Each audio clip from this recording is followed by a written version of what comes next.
अनंत कोटि दंडवत सतगुरु देव को। कल अपना विषय ब्रह्म प्रकाश का 316 श्लोक हो गए थे। सत्ताएं भी हो गई कि वास्तव में सत्ता एक है, माया से द्वैत का भास है, वास्तव में अद्वैत ही है। एक ही सत्ता है, सच्चिदानंद अद्वितीय अनंत।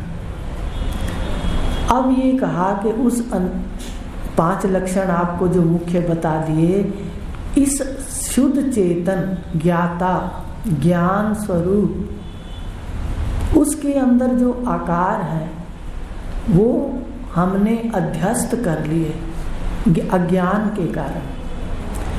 इस सृष्टि का हमें अज्ञान है, हमें अपनी मैं का अज्ञान है, तो हम जो भी मानते गए वो हम अपनी मैं पर, जो सत्ता है वास्तव में आत्मा परमात्मा ब्रह्म एक ही नाम है,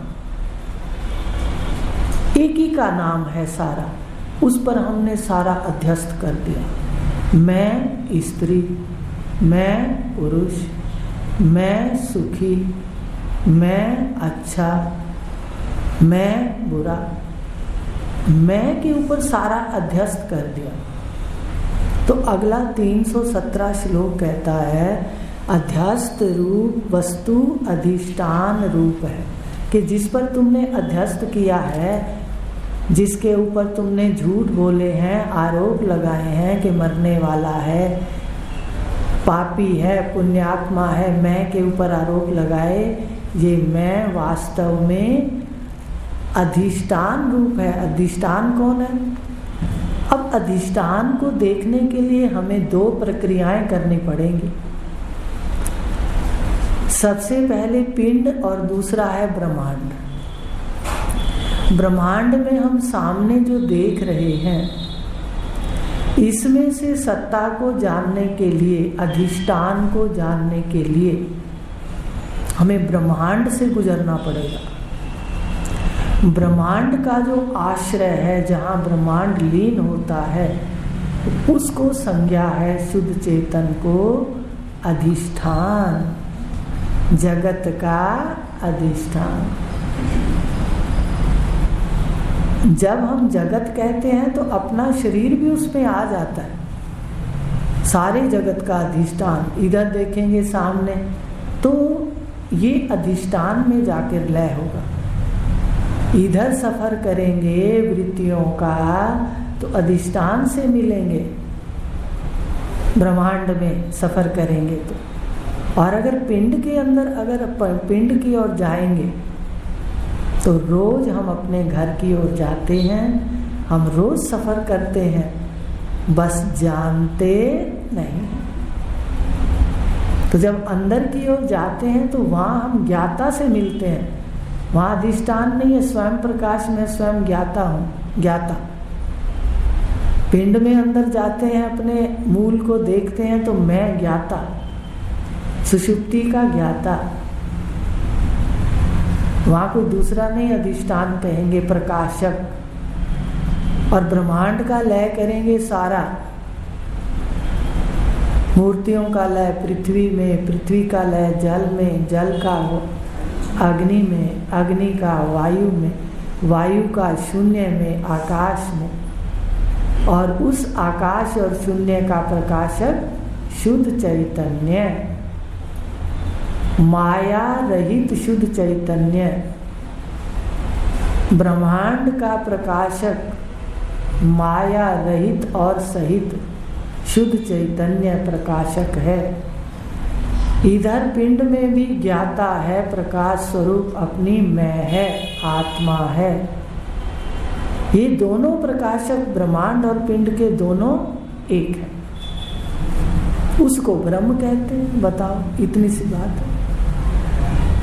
और समझ आएगा तो इसका अनुभव होगा, आपको प्रत्यक्ष ये सिद्ध है, आपको स्वयं लगेगा कि ब्रह्मांड का प्रकाशक भी आत्मा है, परमात्मा कह दो, आत्मा कह दो। इधर पिंड का ज्ञाता आत्मा, इधर ज्ञाता और उधर अधिष्ठान कहेंगे।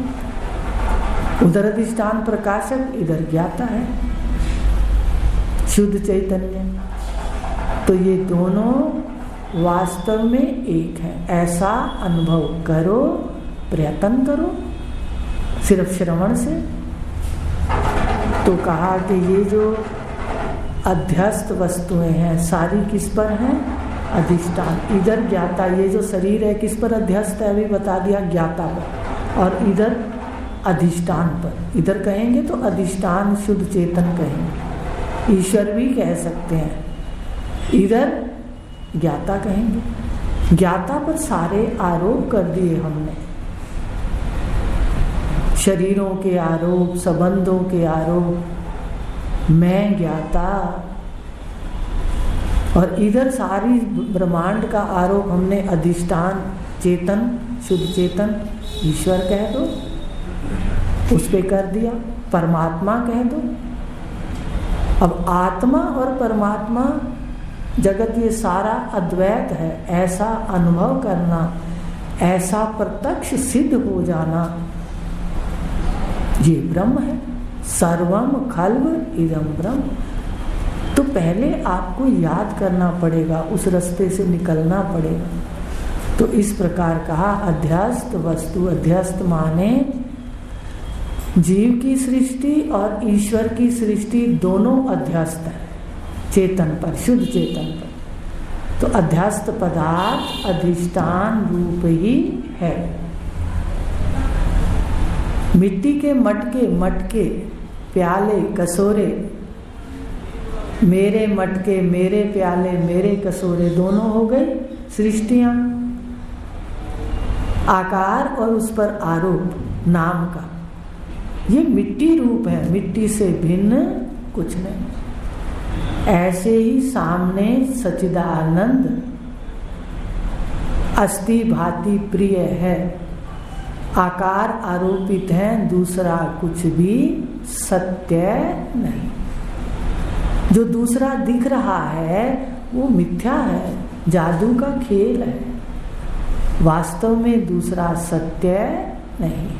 तो ये है अधिष्ठान रूप है, अध्यस्त वस्तु अधिष्ठान रूप है, यही सत्य विचार। ये सत्य विचार है। आपको सत्य में निष्ठा होनी चाहिए। इस ज्ञान की ओर जो आता है सबसे पहले उसकी निष्ठा मिथ्या में ना सत्य में होनी चाहिए, तब वो तरक्की करता है ज्ञान में। 6 लक्षण होते हैं, 6 या 5, मुझे अब याद नहीं पूरे। तो ये लक्षण जब हृदय में घटते हैं तो जाकर के साक्षात होता है आकारों में। तो सबसे पहले तो ये जो सत्य विचार कहा, हमें सत्य पर निष्ठा होगी तो हम सच का विचार करेंगे। तो ये सत्य विचार है कि सत्ता एक है, बाकी सारा इसमें आरोप है, अध्यस्त है। उदाहरण देख लो, आपको दे दिया। इसमें जो सत्ता है अस्थि भांति प्रिय, वो तो अटल है, ठीक है। अटल का मतलब वो बदलती नहीं है, बनती नहीं है। जैसे मिट्टी में मटके तो बनते हैं, अलग अलग होते हैं, उसमें मटके अलग अलग होते हैं सारे। पर इसमें बताओ स्वप्न में कौन से मटके अलग हैं? कोई भी नहीं बनता स्वप्न में। कितने स्वप्न भी कई बार ऐसे प्यारे आ जाते हैं। बहुत संस्कार होंगे, कोई रात श्रीनाथ जी आ गए, बताओ कहाँ श्रीनाथ जी का बहुत पहले पूजा करते थे ना उस मूर्ति। इतना जाग कर आश्चर्य हुआ, बिल्कुल प्रत्यक्ष और इतना सामने। देखिए तो थे क्या वास्तव में? कुछ भी तो नहीं था। तो ये जो बना कुछ नहीं, ऐसे ये जगत है, यहाँ बना कुछ नहीं, केवल भास रहा है। और ईश्वर के अंदर ईश्वर ही है सर्वम। तो ये कहा अटल अस्थि भांति प्रिय है। आपके स्वरूप में कोई विकार नहीं आता, पर आप सृष्टि बना लेते हो। जैसे स्वर्ण के स्वरूप में कोई विकार नहीं आता, मिट्टी के स्वरूप में कोई विकार नहीं आता, पर वो भासती है मटके के रूप में, प्याले के रूप में, कसोरे के रूप में। ऐसे ये है, अपने वास्तविक स्वरूप परमात्मा में, आत्मा में विकार नहीं है, पर ये आरोप शरीर ये भासते हैं लीला के लिए। तो ये है अस्थि भांति चेतन अटल है, और ये सारे वेदों का सार है जो आपको बता दिया। 3 सत्ता बताई, फिर एक बताई, फिर ये बता दिया कि जो सत्ता है उस पर जो दिख रहा है वो अध्यस्त है, आरोप है, झूठ मूठ है। अब तो हैरानी होती है, शादी हो, कोई और भी कार्य होते हैं तो लगता है देखो कितना व्यवहारिक सत्य में कितना झूठ है व्यवहार में सच, पर है कितना झूठ। क्या क्या बोलते हैं, इतनी बातें बोलते हैं, पर वास्तव में हर चीज कर्मजन्य है। तो इस प्रकार कह दिया, ये वेदों का सार है जो आपको बता दिया, एकम सत्य। अब जगत कैसा है अगले श्लोक में है 18 में 318 में कि ये जगत जैसे दर्पण में दृश्य आवे जावे, पर दर्पण रहे अतीत। आपके घर में दर्पण लगा हुआ है, आप उसके आगे से निकलते हैं तो थोड़ी देर के लिए दर्पण में आप दिखाई देते हैं, लेकिन जैसे आप आगे चले जाते हैं तो दर्पण वैसे का वैसे शुद्ध। आप मैले कपड़े पहन के निकलें, शुद्ध कपड़े पहन के निकलें, दर्पण के अंदर कोई भी विकार नहीं आता। ऐसे आत्मा परमात्मा है, माया प्रगटती है, अंदर दिखने लग जाता है, और फिर माया लय होती है तो शुद्ध चैतन्य दर्पण की तरह शुद्ध है। और जब माया उसमें प्रगटती है, मलिनता प्रगटती है तमोगुण की, सतोगुण, रजोगुण, तमोगुण, इनके शुद्ध रूप हैं तो मलिन रूप भी है। जब ये प्रगटते हैं तो भी शुद्ध ज्ञाता निर्विकार रूप से स्थित है। आपका स्वरूप निर्विकार है। आप कितना ही कह दो मैं मरूंगा, मैं बीमार हूं, पर ये विकार आप में आ ही नहीं सकते। बीमार आपके सामने है, मरने वाला आपके सामने है। दृष्टा सदा दृश्य से भिन्न होता है। तो कहा ये जितना भी दिख रहा है ये भले प्रकट होके माया दिखे, पर वास्तव में शुद्ध चेतन इससे शुद्ध ही है, असंग है, न्यारा है, प्यारा है। आवागमन जो सृष्टि का है ना, ऐसे प्रतीत हो रहा है जैसे आप शीशे के सामने आए तो दिख गया और चले गए तो खत्म हो गया। और ब्रह्म ज्ञानी का अंतःकरण भी ऐसा होता है, सामने कोई आता है, बात कहता है, उनके बात आ जाती है, वो बोल भी देते हैं, उसके बाद बिल्कुल शुद्धता, वो गया तो बात गई, और फिर आ जाएगा सामने तो फिर आ जाएगी बात। समझ रहे हो, उनका हृदय भी बिल्कुल दर्पण जैसा शुद्ध दर्पण हो जाता है। इसलिए निरीक्षण करना पड़ेगा। इच्छाओं को नहीं कहा भगवान ने देखने चाहिए इच्छाएं, कहीं लिखा हो तो बता दीजिए।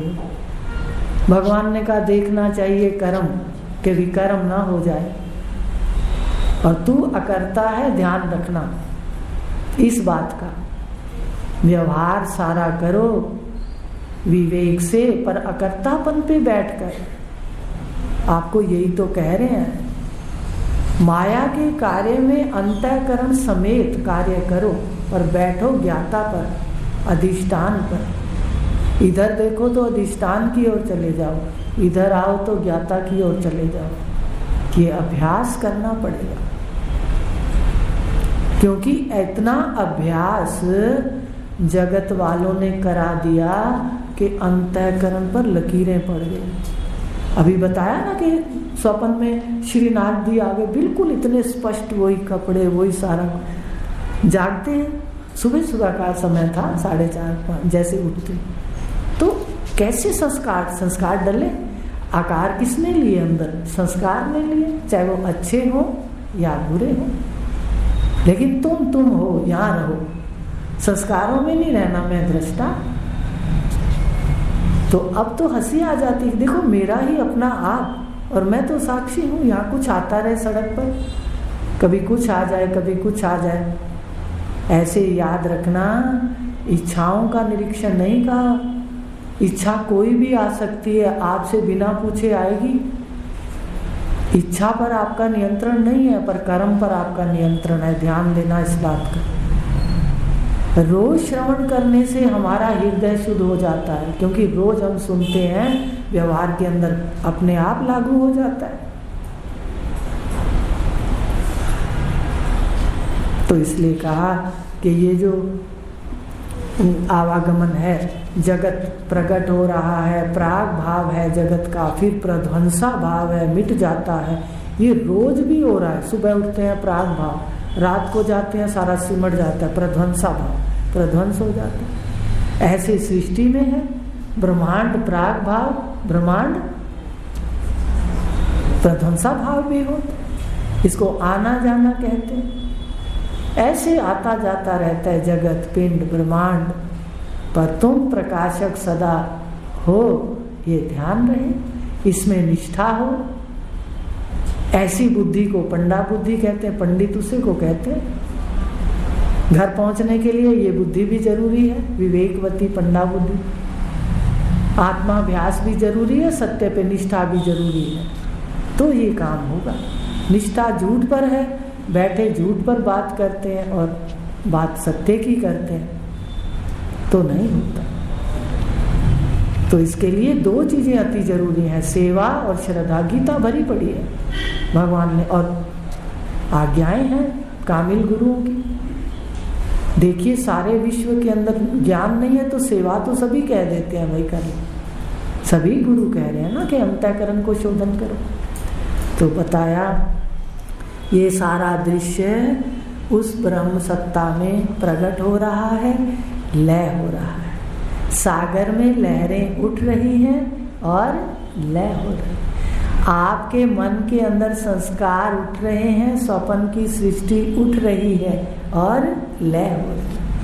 आप अलग हो, असंग हो, ज्ञाता हो, इसको बुद्धि में बिठाना है। आगे है कि एक मकड़ी, अब ईश्वर ने तो जाल रचा और फिर गीता में बोल भी दिया, सबके हृदय में बैठकर माया के यंत्र पे बिठा के घुमाता रहता हूँ। डरते तो है नहीं किसी से, डरते नहीं कि कोई आके ऐसे कह दे कि भाई पहले तो घुमाते रहते हो, फिर हमारे कर्म क्यों कहते हो अच्छे बुरे, समझ रहे हो। तो इस प्रकार कहा कि कैसे एक मकड़ी ईश्वर जो तो सारी सृष्टि बना देती है। था ना, विष्णु जी ने ब्रह्मा जी को ज्ञान दिया था सनातन धर्म का, ये जो हम सुन रहे हैं आज। विष्णु को ब्रह्म कहते हैं, विष्णु को आदि दिखाया गया है। ब्रह्मा जी की बाद में उत्पत्ति नाभि में दिखाई गई, जानते हो, पढ़ा है कभी। शिव को, विष्णु को, 5 इन देवताओं को, देवता कहो या इनको परमात्मा कहा जाता है। इनके जितने सिंबल हैं वो सारे जितने धर्म है, एक एक ने, किसी ने कुछ लिया, किसी ने कुछ। भले हम इस बात को ना स्वीकार करें, पर सत्य यही है कि जो ये भगवान का ज्ञान है, ये ईश्वर की सृष्टि रच करके खुद ज्ञान से स्वरूप है, असंग बैठा है, लेकिन अपने जो अंतःकरण वाला चेतन है, अंतःकरण माया के बनाए, वहां अज्ञान बना दिया। अब अज्ञान से ज्ञान नहीं तो लेना था, कर्म की कहां बात आ गई। कर्म तो हम ज्ञान तक पहुंचने के लिए करेंगे, शुद्ध अंतःकरण के लिए। कर्म में गौरव प्राप्त नहीं होता कभी। कर्म तो हमें कभी स्वर्ग ले जाएगा, कभी नरक। इसलिए कर्तापन से कभी कर्म ना करो, अकर्ता में बैठकर वर्ण के, धर्म के अनुसार कर्म करो, जो भी करने पड़े। कर्तापन से करना गौरव नहीं देता, और बिल्कुल स्वरूप से छोड़ देना, भगवान ने भी कहा, वो आपको जीवन का अनुभव ही नहीं देगा। स्वरूप से छोड़ के घर बैठ जाओ, मैं तो अकर्ता हूँ, मैं तो अकर्ता हूँ। अकर्ता अपने कर्म करते हुए साक्षी रहना है, तब अनुभव नहीं होगा। और कर्म कर्तापन से करोगे तो अपने स्वरूप का गौरव नहीं होगा। क्यों? क्योंकि काम करने वाले जितने भी लोग हैं, जिसको शुद्ध हृदय से बोलूं तो चाकरी, तो जितना कोई करता है उतना ही तो उसको मिलता है। तो ये अपने बस का नहीं है। गुरु मिल गए तो अब हम अपने असली घर में पहुंच करके देखें कि सारी सृष्टि के रचयिता का तुम अंश हो और परमात्मा का आत्मा रूप से स्वरूप हो, इसका साक्षात करो। तो आज इतना ही लेंगे कि ये जो जगत है ये दर्पण की तरह आता जाता रहता है। फिर कहा ये जगत जिसने बनाया, पहली मकड़ी कौन है? वो है जिसमें सृष्टि रची और असंग रही। कल आगे बात करेंगे। पहली ईश्वर के लिए है और दूसरी, पहली तो है जीव के लिए और दूसरी है ईश्वर की। ठीक है, अब घर जाके देखना। अंतःकरण माया का कार्य है, माया में ही घूमेगा। आप पीछे प्रकाशक में बैठो, कार्य माया में करो।